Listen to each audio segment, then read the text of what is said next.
fait, en sommaire, vraiment, on va parler un peu du marché mondial. Et je viens de vous annoncer, c'est à peu près 17 milliards de dollars de façon globale. Les différentes agences des Nations Unies en Haïti, les différents produits, services et travaux dont on achète, on se procure, et les spécificités des agences des Nations Unies, le code de conduite des fournisseurs et quelques adresses utiles, principes généraux des achats et quelques informations importantes et préalables. Sollicitation des fournisseurs, quelques critères d'évaluation, termes généraux, considérations et préoccupations sur l'attribution et les conseils pratiques.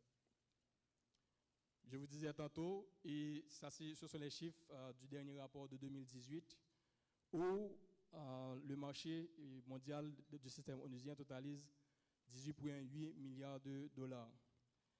Bien sûr, le chiffre qui vous importe surtout, c'est vraiment quelle part de marché Haïti avait dans tout ça. Et ça, on aura la possibilité de regarder ça ensemble tout à l'heure. Et comme plus d'un de vous peut en savoir, au niveau du système, on est reparti en agences spécialisées, les fonds et programmes et le secrétariat.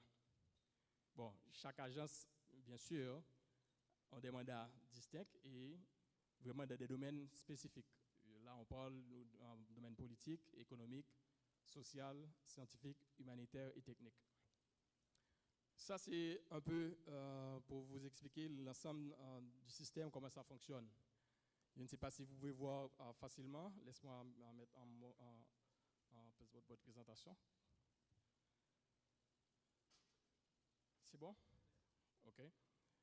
Bon, en fait, ça c'est un peu compliqué. Et je ne vais pas prendre le temps de rentrer dans les détails.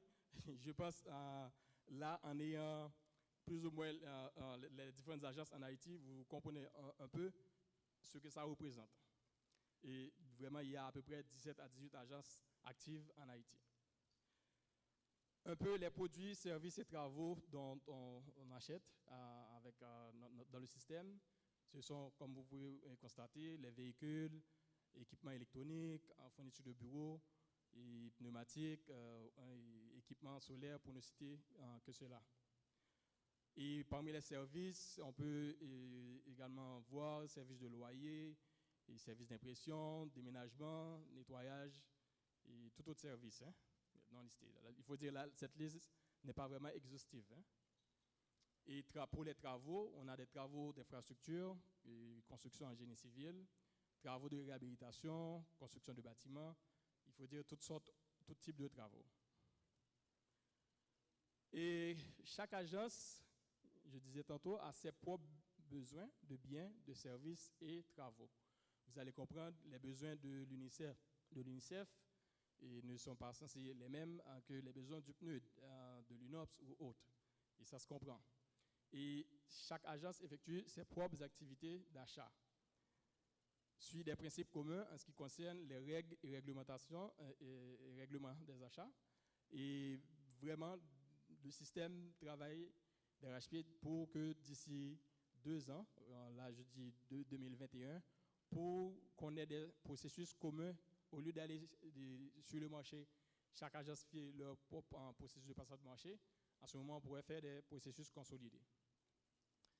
Et constitue un partenaire client séparé et distinct à son propre portfolio caractère spécifique. Là, c'est vraiment important pour nous de vous signaler le code de conduite des fournisseurs des Nations Unies. Et c'est vraiment pour vous dire ce à quoi on s'attend. Qu'est-ce que les Nations Unies attendent de vous en tant que fournisseur de biens ou de services. Vraiment, vous aurez accès à cette présentation. C'est pour vous dire de prendre le soin, le lien là attaché, et vous allez retrouver le document au complet. Et je vous invite tous à le lire, vraiment si vous voulez devenir un fournisseur de biens ou de services au sein des Nations Unies. Quelques adresses utiles. Bon, ça, ce sont vraiment les différentes agences avec leurs sites respectifs. Un peu ce que Google pourrait vous donner, mais ça fait partie de la présentation et vous aurez accès à cette information également. Alors, vous m'excusez si c'est vraiment le temps, hein, j'essaie, parce que je pense la présentation la plus importante pour vous, ça vient après, et j'aimerais donner plus de temps par rapport à ça. Les principes généraux des achats au sein des Nations Unies, comme vous pouvez constater, il y a 4 grands principes vraiment qu'on ne veut pas mitiger. C'est le meilleur rapport qualité-prix, ce qu'on appelle le best value for money, équité, intégrité et transparence, mise en concurrence internationale effective, l'intérêt de l'Organisation des Nations Unies. Quand vraiment on a un processus ou bien on conduit un appel d'offres, ce sont ces 4 principes généraux qui guident notre, je dirais, l'évaluation ou le choix d'un fournisseur de services ou de biens. Bon, cette directive commune s'applique à chaque étape du processus des achats jusqu'à l'exécution du contrat. Et quelques informations importantes pour prétendre faire affaire avec les Nations Unies. D'abord, vous devez comprendre que dans notre système, on ne fait pas généralement de paiement anticipé. Dans de rares cas, et vraiment ça doit être vraiment justifié, on va faire des paiements anticipés. Et dans le cas où on accepte de le faire, ça doit être accompagné de garanties bancaires au cas où une avance doit être donnée. En respect des termes de livraison, lieu de livraison, risque et responsabilité. Et pour les fournisseurs, surtout qui traitent à l'échelle internationale, vous devez comprendre ce que ça veut dire Incoterms.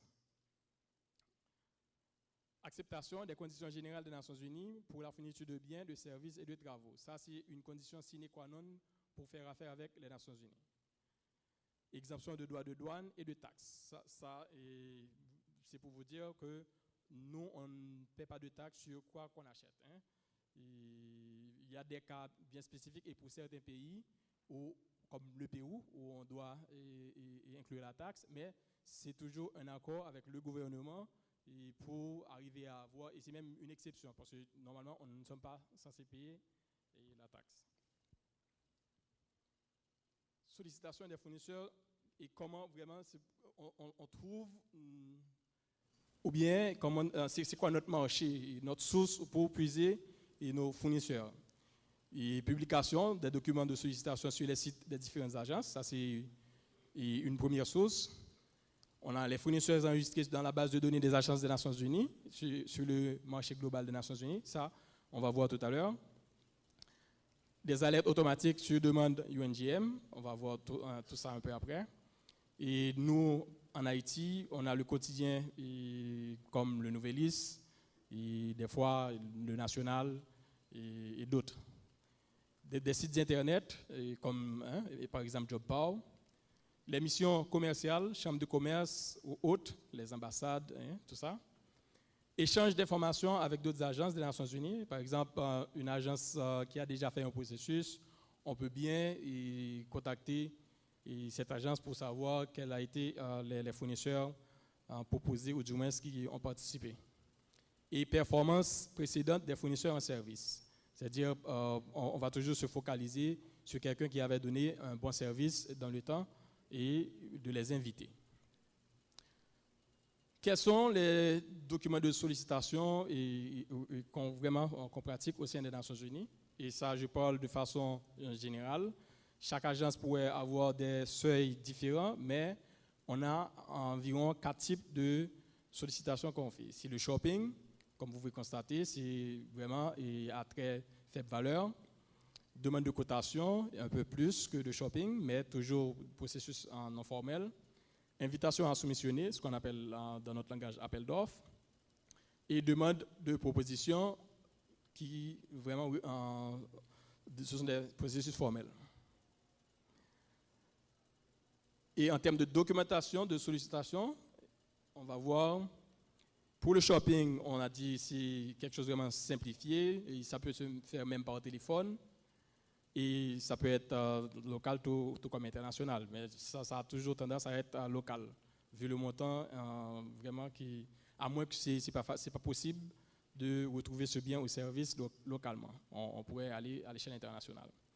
Et quand on parle de processus formel, on voit ITB, Invitation to Bid, ce qu'on appelait appel à soumissionner, et le RFP, Request for Proposal, et appel à proposition. Bon, et quand on prend ces deux, qui sont des processus formels, bien sûr, on va voir rapidement, ça fait beaucoup plus d'exigences, comme par exemple, on doit faire des ouvertures formelles, des fois publiques, et ça peut être non public également. Et l'attribution du marché, ça c'est toujours à travers un comité qui est différent du comité d'évaluation. On appelle ce comité de recommandation et d'adjudication. Et quels sont les critères d'évaluation des soumissions? Et encore, cette liste n'est pas exhaustive. Hein.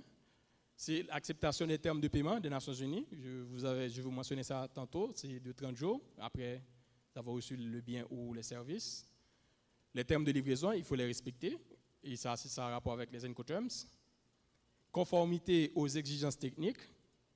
Documentation administrative. Capacité prouvée de production et viabilité financière. Et conditions de garantie. Là, on parle dans le cas où on doit faire des avances et bien sûr, on doit avoir des garanties collatérales. Ça peut être d'une banque ou des compagnies d'assurance bien reconnues.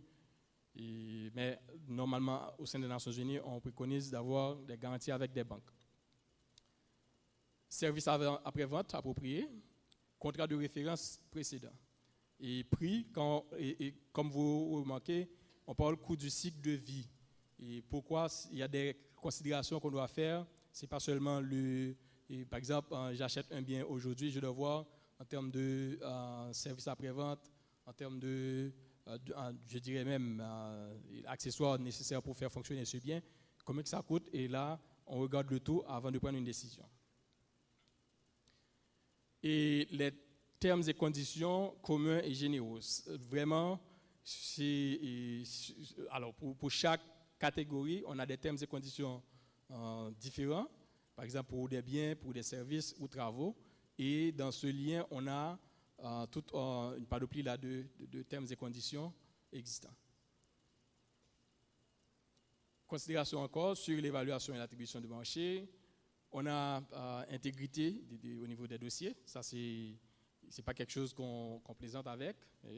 On met vraiment l'accent dessus. Ouverture des dossiers, et des fois ça peut être public et parfois non public, dépendamment non seulement du seuil, mais également de la nature du bien ou service requis. Et au niveau de l'évaluation des dossiers, on procède d'abord en trois étapes. Il y a une première étape qui concerne l'examen préliminaire, où on regarde tout ce qui a trait aux critères administratifs, de conformité et d'éligibilité. Analyse technique et dépendamment du type, par exemple pour les appels à proposition, on a les analyses financières qui se font un peu en troisième étape, je dirais. Et enfin, avant de donner un marché, on doit nous assurer de faire des vérifications post-évaluation.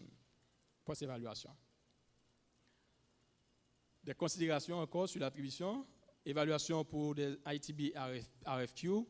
Et comme vous n'êtes pas vraiment du système pour comprendre c'est quoi la différence entre un ITB RFQ et versus un RFP, mais là rapidement c'est pour vous dire au niveau de l'évaluation pour les ITB RFQ, c'est vraiment un système réussite ou échec. C'est-à-dire on vous dit est-ce que le bien là vous soumettez répond à telle spécification.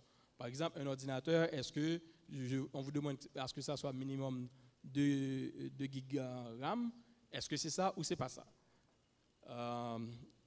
Et alors que pour le RFP, il n'y a pas que ça, c'est toute une combinaison de pass-fail, je dirais réussite ou échec, avec un système de pointage.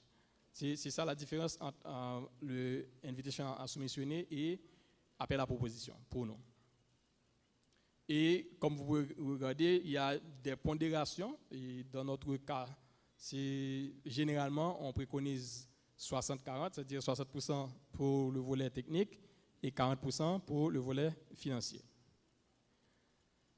Évaluation des offres, encore, c'est tout un ensemble de critères dont on regarde après avoir procédé au traitement équitable, en passant par la responsabilité, l'examen préliminaire évaluation technique, justification incontestable pour tout rejet d'offre, et ainsi de suite. Bon, ça, ce sont des choses dont même vous-même, vous pouvez, et vous aurez accès aux documents et vous saurez comment vraiment juger votre présentation au moment de faire une soumission avec les Nations Unies. Et là, maintenant, c'est par rapport à l'approbation. Quand, une fois le dossier est évalué, le dossier doit être soumis pour approbation par un comité. Et le comité, c'est un peu ces critères qu'il regarde pour pouvoir prendre une décision. C'est de revoir le processus d'achat pour s'assurer qu'ils sont équitables, compétitifs, transparents et respectent l'éthique garantissant le meilleur rapport qualité-prix. S'assurer que le dossier d'achat est conforme avec les règles et procédures. S'assurer que l'éligibilité des fournisseurs est conforme aux règles et qu'ils ne figurent pas dans la liste noire du système des Nations Unies. Ça, c'est très important pour nous. Analyser les risques liés au processus d'achat. Analyser ou revoir le processus d'évaluation. Il y a tout ça que le comité doit prendre en considération avant même d'adjuger un marché.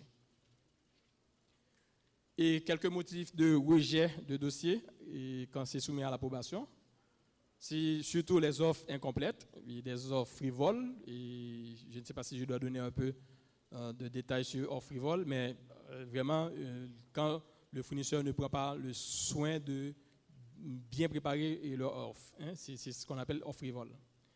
Au niveau des spécifications également, termes de référence, cahier de charge, modification des critères d'évaluation et ou méthodes d'évaluation incorrectes, quand le rapport qualité-prix n'est pas obtenu, conflit d'intérêts, méthode d'achat inadéquate, absence de compétition internationale pour des achats. Observation fréquente sur le fournisseur lors de l'approbation, ça c'est vraiment des points dont vous devez prêter attention. C'est que le profil du fournisseur, est-ce que c'est conforme pour le domaine requis? Par exemple, quelqu'un qui se dit dans les informatiques et vraiment commence à postuler pour des travaux de construction. Et ça, ce sont des domaines, je dirais, incompatibles. À ce moment, le comité va vraiment rentrer dans ces détails pour comprendre un peu la véracité de l'entreprise. Le fournisseur remplit-il les critères d'éligibilité des Nations Unies? Une vérification des références a-t-elle été faite? Les capacités financières, ça c'est vraiment pour nous assurer de la viabilité du processus. S'agit-il d'un consortium? Tout ça. Le fournisseur existe légalement et est effectivement opérationnel? Bon, vraiment pour nous éviter des entreprises bidons. Le fournisseur prend en compte les questions liées à l'environnement et au genre. Okay, ça, la question du genre, c'est vraiment important pour nous. Quelques conseils pratiques. Ça, bien sûr, vous n'aurez pas à les noter parce que vous aurez accès à la présentation, mais vraiment des conseils, c'est de bien lire tous les documents de sollicitation pour maîtriser, premièrement, que les instructions générales soient et bien compris et aussi suivies. Les instructions administratives spécifiques comme délai de soumission, canal de soumission, demande de clarification, éligibilité, tout ça. La description du besoin, spécification technique, termes de référence, dossier de conception. Les exigences du dossier, comme quand on demande des garanties et ensuite pour les critères d'évaluation. Les documents et informations à fournir, surtout les formulaires et documents légaux. Les annexes, les exigences post-contractuelles, tout ça, ce sont des documents ou bien des conseils qu'on voulait vous donner. Éviter les erreurs administratives de toutes sortes, comme erreurs de calcul, transmission. Il y a un autre canal, par exemple, on vous donne un email pour envoyer votre offre, mais le fait que vous connaissez quelqu'un dans l'entreprise ou la boîte, vous dites, ah, je vais envoyer à mon ami, ou bien je vais mettre mon ami en copie. Automatiquement, l'offre va être rejetée. Soumettre les demandes de clarification dans des délais précisés conformément aux instructions. C'est-à-dire, on dit assez souvent de quel délai on souhaiterait avoir les clarifications, c'est de les suivre à la lettre. Prendre les dispositions pour respecter le délai de soumission, c'est-à-dire ne pas attendre à la dernière minute. préparer et monter le dossier selon un ordre bien établi, c'est-à-dire la qualité, ça a rapport à la qualité de la soumission. Faire un examen préalable du dossier, aspect technique.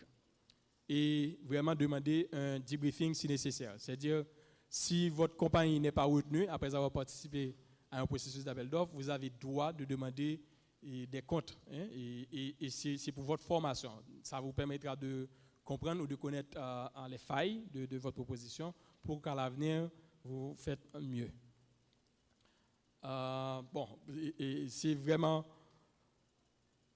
tout ça pour cette première partie, mais on va aller sur le marché global, le marché mondial global, et je pense que c'est la partie la plus intéressante pour vous, parce que ça va vous donner une idée de comment exactement le système fonctionne, et pour ça, je vais me mettre en ligne pour pouvoir le faire.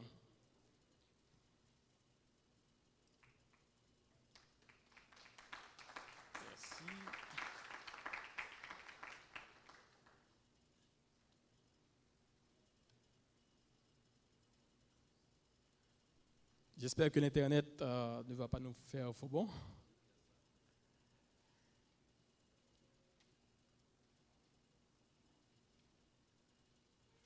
Bon, déjà, on perd un peu de temps avec l'Internet. OK, rapidement, il y a le site UNGM, c'est le United Nations Global Marketplace, ce qu'on appelle le marché mondial du système des Nations Unies. Et les 18,8 milliards dont je viens de vous invoquer, c'est à travers cette plateforme que c'est dépensé. Vous allez vite comprendre que Haïti étant un pays qui fait partie des Nations Unies, nous aussi, on a notre part dans ce marché. Un peu plus tard, vous allez voir, pour 2018 par exemple, le système a dépensé, les agences onusiennes ont dépensé environ 180 millions de dollars en passation de marché en Haïti. Et il n'y a que à peu près 40 millions que nos vendeurs locaux ont pu avoir comme part de marché. On estime que c'est très très faible. Et là, on se dit, c'est par manque de formation. Peut-être parce que vous ne savez pas si les opportunités existent ou les retrouver. Et c'est pour cette raison que nous nous sommes dit, on va nous donner cette mission de faire au moins une fois chaque année une formation pour non seulement vous stimuler, mais aussi pour que vous savez, c'est aussi votre marché, vous avez votre part là-dedans.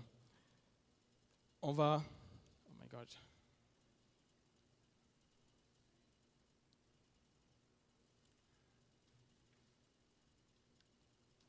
C'est ça le problème quand on fait en ligne. Hein? Mais c'est vraiment pour vous montrer comment ça fonctionne, pour qu'après, parce que j'ai tellement de questions qui me reviennent pour me dire, j'ai jamais pu me connecter sur le UNGM, mais là, d'ailleurs, si vous avez votre ordi ou quelque chose pour y accéder, j'aurais aimé que vous en profitez pour monter sur le site également. OK. Là, on va à propos de UNGM. D'abord, c'est quoi le UNGM? Comme je vous dis tantôt, c'est le marché mondial du système des Nations Unies. Et à partir de cette plateforme, on peut voir toute la paperasse, je dirais. Comment que ça se fait, et ceci, ce n'est pas Haïti, c'est à travers le monde. Hein. On peut trouver tous les marchés existants. Et là, comme vous pouvez remarquer, c'est en moyenne, il y a 17 milliards de dollars qui se sont transités sur cette plateforme. Et ça, c'est un chiffre annuel, c'est la moyenne annuelle. Et pour 2018, le chiffre était de 18,8 milliards de dollars. Rapidement, parce que je ne veux pas que le temps en passe, qu'on soit arrivé à la partie la plus importante. C'est quoi le processus d'inscription sur UNGM? Je ne sais pas si je pose la question à plus d'un de vous. Est-ce que Combien de compagnies qui se sont déjà enregistrées sur cette plateforme? Je ne pense pas beaucoup. Hein? Est-ce qu'il y en a qui se sont enregistrés? Bon, j'ai vu très peu de mains enlevées. C'est pour vous dire que vous n'essayez pas de prendre au moins ce qui vous revient de droit. Hein? Parce que là, c'est vraiment un marché libre et vous êtes en droit de vous y rendre pour réclamer ce qui vous est dû. Et au niveau de UNGM, il y a 3 niveaux d'enregistrement possibles. Il y a le niveau de base. Et vous pouvez constater, ça ne requiert pas beaucoup pour vous faire enregistrer sur le niveau de base. Qu'est-ce que ça demande? C'est renseignements généraux, nom de la société, numéro de licence. Quand je dis numéro de licence, ça va être numéro de patente, adresse, téléphone, coordonnées des personnes de contact, etc. Et informations sur le pays dans lequel vous menez vos affaires. Bon, dans votre cas, sûrement ça va être Haïti. Et classification de vos biens et services. On va voir tout à l'heure un peu comment la classification se fait. Et ça, c'est le niveau de base. Je vous dis, il y a des compagnies jusqu'à 40 000 à 50 000 $. C'est ce qu'il vous faut. Vraiment, vous vous inscrivez au niveau de base. Et là, vous pouvez avoir des marchés déjà jusqu'à 50 000 $. Exigence d'inscription au niveau 1, c'est de remplir les conditions 1 à 3. Et on prend 4 qui va être, c'est vraiment de 1 à 3. 5 déclarations de constitution de société, ça surtout dans le cas de société anonyme, vous allez devoir avoir le moniteur ou autre.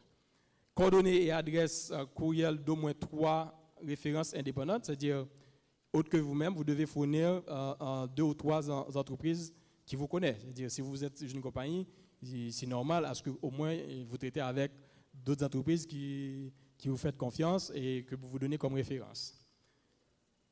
Non dû aux des propriétaires, dans le cas où c'est, je dirais, société anonyme ou un nom collectif, à ce moment, c'est donner le nom ou les noms des propriétaires.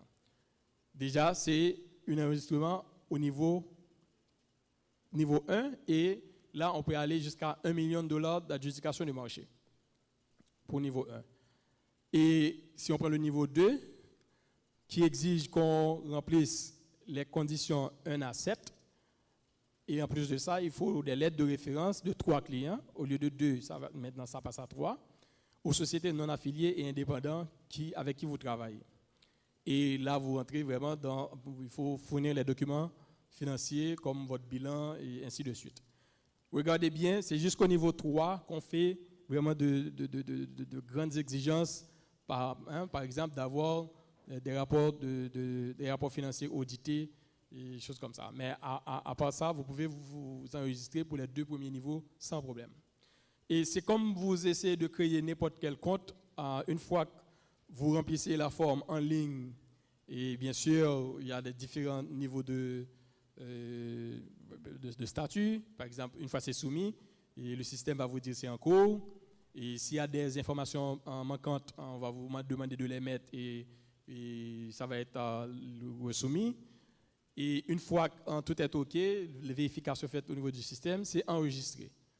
Dans le cas où c'est enregistré, bien sûr, la compagnie est constituée sur UNGM. Vous avez un numéro et avec ce numéro, vous pouvez participer dans n'importe quel marché, pour n'importe quelle agence ou même des missions en peacekeeping, comme la MINUJIS par exemple. Et bien sûr, on peut aussi avoir en attente de mise à jour, ça dépend des informations demandées ou le temps que vous prenez pour répondre. Si vous mettez, c'est pas correspondant, on vous dit non correspondant, tout comme ça peut être rejeté également. Et un des exemples, un des cas par exemple, pour que votre demande soit rejetée, et si vous êtes une compagnie qui, je dirais, qui utilise des enfants ou bien qui font travailler des enfants, ou vous vendez de la drogue, bon, ça dépend de quel type de drogue, et bien sûr, on ne va pas vous enregistrer dans le système onusien. Et dépendamment aussi du nombre de temps que vous faites, vous ne vous rendez pas sur le site, ça pourrait être désactivé. Mais à ce moment, ce n'est pas grave, c'est juste de faire ce que vous allez quand même faire si dans votre compte pour votre compte Yahoo ou Gmail, si c'est désactivé, c'est de dire que vous avez oublié votre mot de passe et on va vous envoyer un nouveau mot de passe pour pouvoir accéder. Et ça peut être le cas que on vous retire l'accès. Dépendamment de l'utilisation faite du système, on peut vous retirer l'accès. Bon, et bien sûr, il y a une cellule disponible si vous avez besoin d'aide. Vous pouvez toujours solliciter de l'aide et on vous assistera. Mais sincèrement, c'est une activité que je vous encourage. J'encourage vraiment à toutes les entreprises, les compagnies présentes ici, de faire cet exercice. Parce que c'est là que vous allez accéder aux différents marchés. Ce n'est pas parce que vous êtes en Haïti, vous ne pouvez pas participer à un appel d'offres dans un autre pays. D'ailleurs, les autres le font pour ici. Ce n'est pas parce qu'ils ont les produits, soit en stock ou quoi.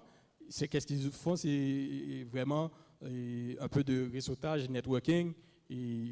Soit sur le net, ils font la consolidation et après, ils vendent. Pourquoi vous ne pouvez pas le faire vous-même? Bien sûr, c'est possible. Bien sûr, on a le code de conduite que je vous parlais tantôt. Et là, c'est bien défini. Je regarde monsieur qui monte, ça me met un peu de pression parce que combien de temps il me reste? Non, mais vraiment là, on n'est même pas rentré dans... Bon,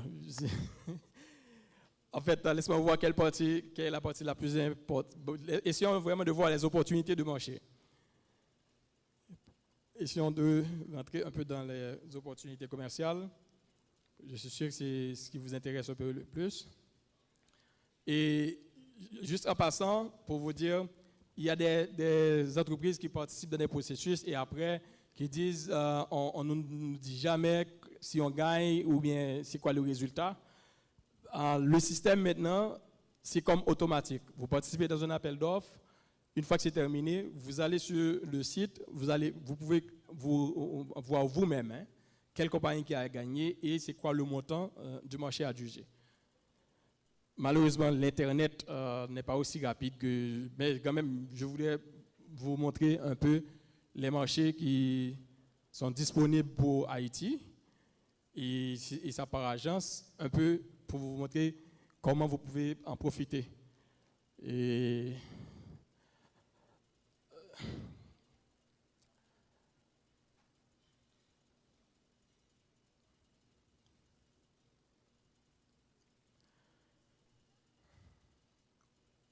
bon, là, c'est facile pour utiliser ce champ-là, sauf que l'information tend à venir.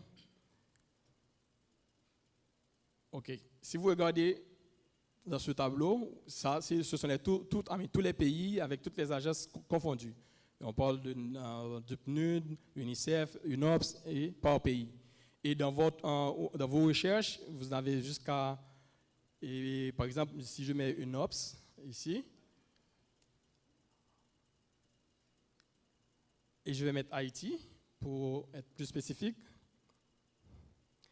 À ce moment-là, vous avez accès vraiment au marché disponible pour Haïti. Tout ça, ce sont des marchés vraiment en fonction du pays. Et ça, c'est pour qu'une agence, une seule agence. C'est-à-dire, si vous voulez vraiment faire le tri pour toutes les agences dont je viens de vous montrer là, ou bien par pays, vous allez voir qu'il y a plein d'opportunités. Et sincèrement, quand on dit les choses vont mal, vous avez intérêt à vous mettre sur des sites comme UNGM et rechercher les opportunités, parce qu'il y en a beaucoup. Et tout à l'heure, je vous disais par rapport aux adjudications de marché, c'est facile, vous participez à un processus et vous pouvez même suivre l'état d'avancement, parce que de temps à autre, ça va être actualisé pour vous dire le statut ou à quel niveau que c'est. Maintenant, pour voir ou bien à qui un marché a été adjugé, vous venez là, dans la partie adjudication de contrat. Encore, c'est le même exercice qu'on va faire.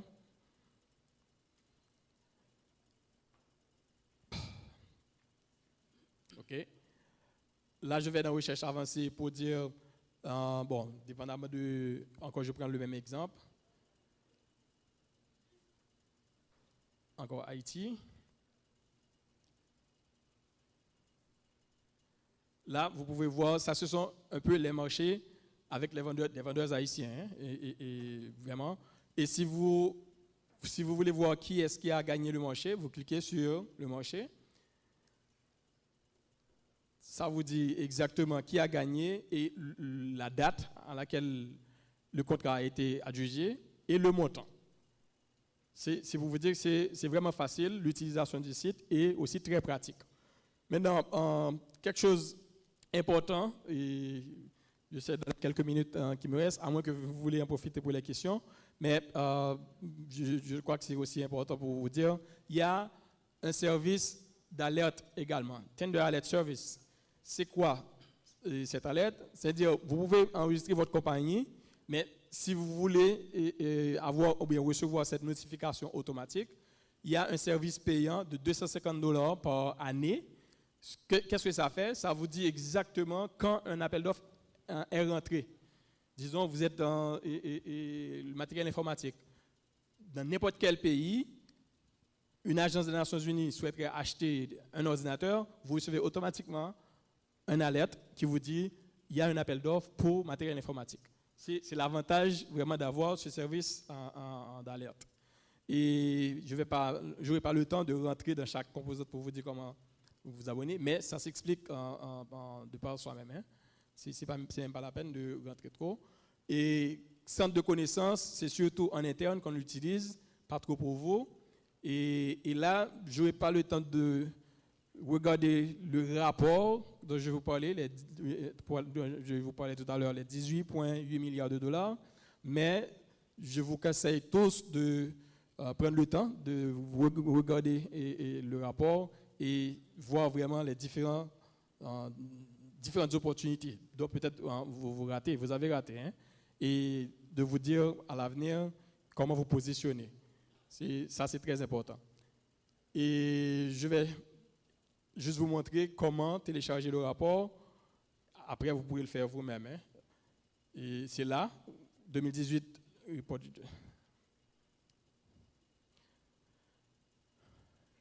Bon, c'est un peu ça. Vous pouvez rentrer là-dedans et jouer et download le rapport en vous-même. Maintenant, pour vous enregistrer, il y a une sorte de codification, dépendamment de quel bien ou produit que vous représentez ou vous vendez. Vous allez voir, il y a tout un code qui vient avec. Et là, assez souvent, je reçois pas mal de questions et pour me dire, j'arrive pas à retrouver exactement le produit ou le champ dont je représente. Je vais vous montrer rapidement comment ça fonctionne pour que vous n'ayez pas... Okay. Par exemple, là, vous regardez AB jusqu'à J, hein, et encore, il y a dans la liste.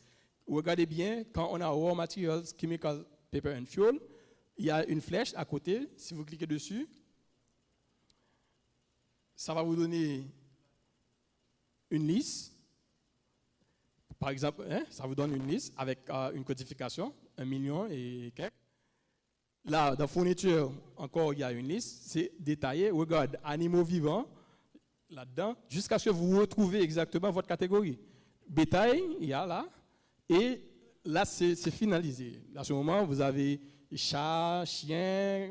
Si vous pouvez vous dire, quand vous rentrez, il faut vraiment que vous sachiez comment chercher votre catégorie. Et c'est pareil pour les différentes catégories suivantes. Vraiment, ce sont des questions que je trouve assez souvent pour me dire, je n'arrive pas à enregistrer mon produit et vraiment, je n'aurais pas aimé que vous ayez cette contrainte. Et si vous avez besoin d'aide également, le site vous propose toute une panoplie d'assistance pour le faire. Et vous allez dans Help Center. Là-dedans, bien sûr, il y a cette vidéo qui est très instructive. Très instructive. Vraiment, c'est une vidéo de, je dirais, moins de 5 minutes que je vous conseillerais en tous et toutes de visualiser. Ça vous donnerait une idée globale de ce que c'est UNGM et toutes les contraintes ou les questions que vous pouvez avoir. Et je sais que M. m'attend, peut-être je dois prendre quelques questions. Et c'est tout. Quelques questions, on va voir ça, mais merci d'applaudir Jean-Fritz Cherestal, qui est vice-président, comme il avait dit, de l'OMT. Et voilà, c'est exactement 45 minutes. On va prendre une question. Vraiment, vous avez de la chance. J'ai vu votre main. Est-ce qu'on peut passer un micro à madame pour une question et le temps de dire merci à Jean-Fritz Cherestal parce qu'il a respecté les 45 minutes, donc je lui donne droit à une question. C'est du bon boulot. On passe le micro et on demande à Lumière Création de se préparer, justement, et au docteur Waddle également pour la prochaine présentation.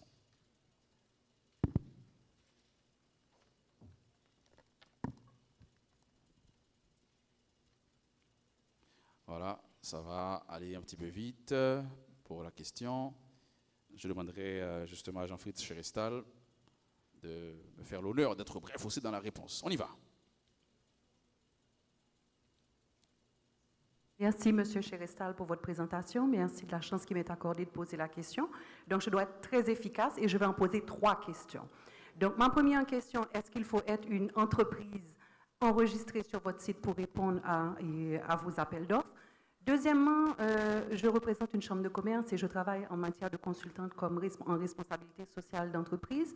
Je suis très interpellée de savoir que 40 millions, je pense, sur 180, sont interceptés par des entreprises locales. Ce qui ferait, dans mes calculs, même pas 25% du marché qui est attribué localement. OK? Donc, vous me voyez venir. N'y aurait-il pas une opportunité pour vous, en tant qu'institution et pour les agences des Nations Unies, à augmenter la capacité des entreprises locales à répondre à ce marché-là? Parce que pour moi, quand j'ai rapidement comparé avec le budget national, vous êtes l'équivalent de 10% du budget national, donc plus que plusieurs ministères. Donc, qu'est-ce qu'il y aurait lieu de faire pour que plus d'entreprises haïtiennes puissent capter ce marché? Et ma troisième question, quand je vous ai vu naviguer sur le site, j'ai expérimenté ceci et je me questionne. Pensez-vous réellement qu'une PME à Port-au-Prince, dans le meilleur des cas, et en province, a l'aptitude, la compétence pour pouvoir aller réellement capter un marché sur un site aussi complexe? Merci. Voilà, 3 questions dans une seule intervention. Ça, c'est bien. Merci à Jean-Fritz Cherestal. C'est ce qu'on appelle un vrai coup de maître. Hein? Elle m'a eu grave. Par rapport à la première question, vous allez juste comprendre, pour participer, il n'y a pas vraiment d'exigence. D'ailleurs, là, il y a ce que je n'ai pas eu le temps de rentrer trop dans les détails, mais pour certaines agences, jusqu'à présent, le site n'est pas obligatoire, mais pour d'autres, oui. Par exemple, UNICEF, UNOPS, pour ne citer que ces 2 en Haïti, je sais que c'est obligatoire pour des marchés qui dépassent $50,000 de participer. Vous devez avoir un compte UNGM. Mais là, on vous dit, le compte est gratuit. Le compte est gratuit, c'est-à-dire, à moins de complexité, comme vous venez de le mentionner, n'importe quelle entreprise peut avoir ou peut créer un compte UNGM. C'est facile et ça ne demande pas quoi que ce soit en termes financiers. Maintenant, si vous voulez avoir des alertes, c'est à ce moment que vous aurez à payer les $250 par année. Mais ça, c'est pour vous dire que, bien sûr, n'importe quelle entreprise peut participer ou s'enregistrer pour nos appels d'offres. Deuxième question, c'est vraiment augmentation. Et bon, en fait, là, si on regarde bien, et c'est un peu au début, c'est ce que je vous disais, l'une des raisons pour lesquelles moi-même, je me suis donné cette mission de participer dans tout type de forum qu'on m'invite pour, en ce qui a trait à la formation des vendeurs, c'est un peu pour augmenter ce quota-là.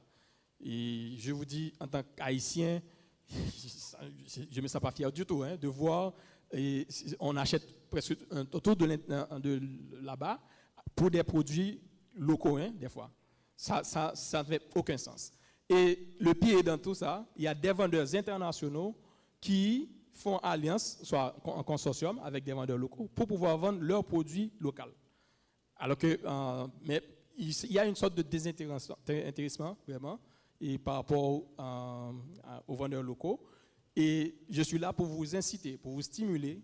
Vraiment, vous devez saisir ces opportunités. Il n'y a rien d'autre que les autres font et que vous ne pouvez pas faire également. Moi, c'est un peu le message que je suis porteur aujourd'hui. Pour augmenter, ça c'est notre vision. Et il y a à peu près 3 ans, on fait chaque année un séminaire de formation pour les vendeurs de façon à leur expliquer comment fonctionne le système. Et vraiment, pour commencer, je dirais, le UNGM, c'est là que vous devez commencer. Et par rapport au PME, oui, vraiment, je ne pense pas que le site soit compliqué. Et si vous estimez que c'est le cas, si n'importe lequel d'entre vous a des problèmes autres que le centre d'être disponible, vous pouvez m'appeler. Mon numéro est disponible pour vous. Mon email, ça je vais vous partager à n'importe quel moment. Vous pouvez m'envoyer un email. Je vais vous assister de vous enregistrer sur le système sans problème. Voilà, il est gentil, Jean-Fritz Cherestal. Vous l'aurez compris, merci de l'applaudir s'il vous plaît. Il est vice-président de l'OMT. Il a partagé avec vous justement comment faire de l'argent avec les agences onusiennes en Haïti. Je crois que vous avez apprécié ça. J'ai vu plein de monde prendre de notes. Vous allez pouvoir désormais faire de l'argent avec les agences onusiennes. Merci à Jean-Fritz Cherestal. Du moins, c'est ce que j'espère. C'est le fruit de... Hein? Oui, il faut rester positif, ça c'est très important. Non pral pompose, non pral pompose. Non pral pompose, non pral pompose, non pral. Justement, il faut un petit souffler, il faut un petit détirer, on a un petit café, mais sauf que nous pas grimper le temps, pas faire l'autre route, pas sous la cour, juste passer à côté, à Ponti, de l'eau, Ponti café, n'a tourné Vinchita là parce qu'il y a lumière création qui va. Beaucoup fini, on va nous enlever, on a fait monter. N'oubliez pas qu'à la fin de la journée, le président Jovenel Moïse devrait être là pour son intervention. Donc ne partez surtout pas. Il y a le docteur Robert Waddle qui va aussi faire sa présentation. Donc il faut rester avec nous. On va revenir tout de suite. Pendant la pause de 10 minutes, Lumière Création va défiler pour nous. C'est une entreprise sociale justement qui aide des enfants. Ce sont des enfants pratiquement démunis qui vont défiler pour vous dans quelques instants. Merci de revenir très vite après avoir pris votre café juste à côté.